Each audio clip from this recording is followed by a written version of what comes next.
In January of 2020, I made $1,200. Back to 2019, and throughout 2019, haphazardly, I was making anywhere from $3,000 to $10,000 a month. It just varied. But in 2019, I nearly lost my entire business, and it all culminated to January of 2020. You see, I was not sure how I was serving my clients. I didn't have a clear lead generation strategy, and I was haphazardly hustling in Facebook groups, trying to find clients who would maybe pay me $200 a month.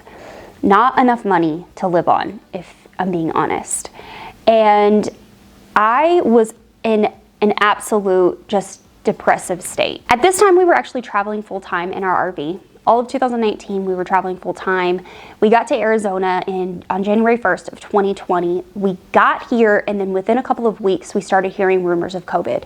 Now, where COVID destroyed some people's lives, they destroyed some people's financial lives, it absolutely saved my life. And while I can empathize with people who lost loved ones, and I mean, I've lost loved ones to COVID too, I'm absolutely thankful for an excuse to park myself somewhere and not have to leave my house for months at a time. You see, I did one thing in 2019 that I didn't know was going to change the entire direction of my life. Not to sound all dramatic or anything like that, but I just, going with the word haphazard, threw some videos up on YouTube throughout 2019 and started to get some views. And I was really confused that people would want to even learn from me, someone who'd only been doing Pinterest professionally for 3 years, even though at that point I had been using the platform consistently for 9. I had no idea that this was even going to be a thing. Throughout 2019, when we were traveling full-time in our RV, you would think that we were having the time of our lives. And while my husband and our 2 kids were having the time of their lives, and there were moments where I was also deeply entrenched in moments that I will never forget. I was in a bad place. But that one thing, publishing some random YouTube videos about Pinterest marketing online, changed everything for me. And I want to walk you through just a couple of years in income changes and how that changed for me, and the thing that I did to change it all, and how you can do that for yourself, and how I believe going into 2023, content strategy is going to change the name of the game. From short form video, long form video, blog posts, and more, the world is coming back around to long form and, yes, asterisk, short form video content, long form written content. People want value. They have pains that they need solved. And unfortunately, these really short 6, 7, 10-second dancing clip videos are not helping people to solve the problems that they have. It actually keeps them entertained for a short while, but it gives them more frustration and leads them down a path, especially with Pinterest marketing, where they ultimately will find me, watch my videos, get into my funnels, buy my membership, or hire me. So let's talk about it.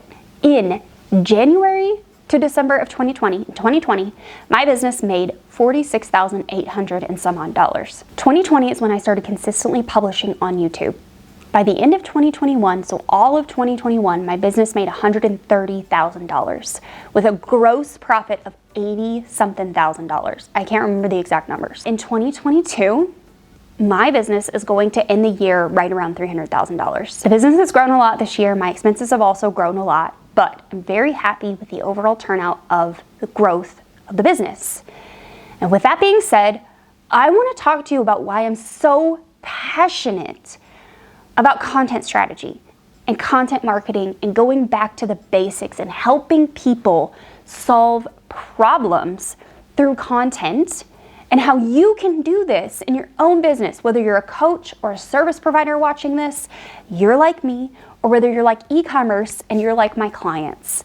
We can all benefit from long-form, value-driven content that helps our customers solve a problem, builds trust with them, and ultimately brings them down in the funnel to the purchase phase where they're whipping out their credit card and they're asking you, please help me. I promise you, it's gonna be good. So the future of platforms like Pinterest and TikTok and Instagram, it's not entertainment, it's education. It was entertainment for a while because that was the content that worked. That was the content distribution model that worked. But people are wanting more. More and more people are flocking to YouTube to watch videos. I don't want to become a YouTube teacher on YouTube. I don't. I will be a Pinterest teacher and a content strategy teacher on YouTube. I want to teach you how to create great content through video. I want to teach you how to take people from free and pain points to paid and solving a problem. The future of these platforms is education, and I want to help you understand how you can do this. So I'm going to walk you through the exact model that I have used over the last few years. Now this is very high level, but it definitely has netted me almost $500,000 in a matter of two and a half years. Step 1, teach what you know. Your clients, your customers have a pain point. They come to you for a reason. For example, I heard Pinterest is great for e-commerce. So let me go to YouTube and type in Pinterest for e-commerce or Pinterest for Shopify. Whose videos come up? Because a lot of the Pinterest competition I have does not talk about e-commerce, so my videos show up. Now they're watching my content. They're watching my playlist. They're joining my email list. They are getting value from me and seeing that I know what I'm talking about. And then step 2, they're going to my website. They're reading my blog posts. I'm creating blog posts on my website for my YouTube videos. So now I'm double dipping in SEO for Google. I'm showing up with a video and I'm showing up with a blog post. In most cases for me, I have both on page 1. Which is a really good sign for people. It builds a lot of trust with people when they can see that you are ranking on page 1 for not only your video, but your blog post on that topic. It looks really good. Step 3 is publishing short form video content that's educational, that brings people back around to the long form content that I want them to read. I want them to ingest and digest and take action on. That's on platforms like TikTok. I repurpose to Instagram. I repurpose to YouTube Shorts, Pinterest, video pins, and idea pins. Step 5 is I offer paid services or products. This is where it gets really good. Now, the majority of people that consume your content are not going to pay you a dime, and that's fine. I monetize them in their eyeballs on YouTube, so I at least make a few bucks a month, maybe $150 a month on YouTube AdSense. But here is the good part. When you have a funnel behind your content, to get people to your website, into your store, onto your booking links in order to book a call with you, or into your membership like what I offer. Now they're pulling out their credit card and they're paying you for the knowledge that you have that they need. And step 6 is simple. It's nurturing. It's continuing to build trust. It's asking your audience for feedback. It's asking them what they want to learn. It's responding to their comments and sharing in DMs things that might be helpful for them to take the next step in order to work with you. For service providers like myself, you really want to determine what those pain points are so you can begin to create content around it. And then you can nurture them from the top of the funnel in that awareness phase of Pinterest for e-commerce all the way down into the purchase phase of perhaps I should run some ads on Pinterest. They start some ads, they don't work, and then they reach out to me because they watched my ads video. So they tried it, didn't work for them. Let me hire Heather and see if I can get some better results. That is magic, my friends. For e-commerce shops, it can be just as fun to create content.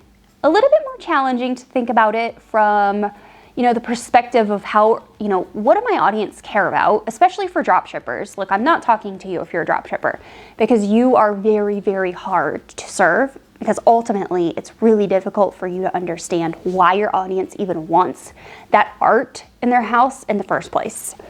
So if you are e-commerce and you're watching this and you're more of a boutique store, then this might work better for you. If you are a dropshipper and you know your audience inside and out and why they're buying your product, then stick around. So an example I like to use for e-commerce a lot is Lodge cast iron. It's a cast iron company in the United States that's really popular. It's one of the most affordable entry-level points for cast iron cooking in the US. You can buy them at Walmart, Target, any kitchen store in your mall. How do people ultimately come to the decision to use cast iron in their homes and in their kitchens? They want to learn how to cook with it. They want to learn how to use it. They want to learn how to clean it. How do they store it? How do they transport it? These are all questions that people have with a cast iron pan that you can solve through content. Short form content, long form content, whether it's blog or video. These are things that are going to lead new eyeballs into your funnel and out the other side. On this channel in 2023, we are going to really start to add in content strategy as a whole to this channel. Now, don't run away and don't unsubscribe just yet, because we are very much still a Pinterest marketing channel. However, you really do need content in order to be successful on any platform. We are going to use Pinterest to amplify our content, and I'm going to teach you how to create really badass content, whether it's videos or blog posts or short form videos, idea pins, you name it. We're going to talk about it. And I am inviting you right now to leave me a comment down below and let me know what your biggest frustration is around content creation in your own business. If you could tell me what kind of business you run and what your biggest frustration is with content strategy and content creation in general, that would help me out a ton. If you want to learn more about content marketing, head on over here to these videos right here and watch those, and I will see you next week.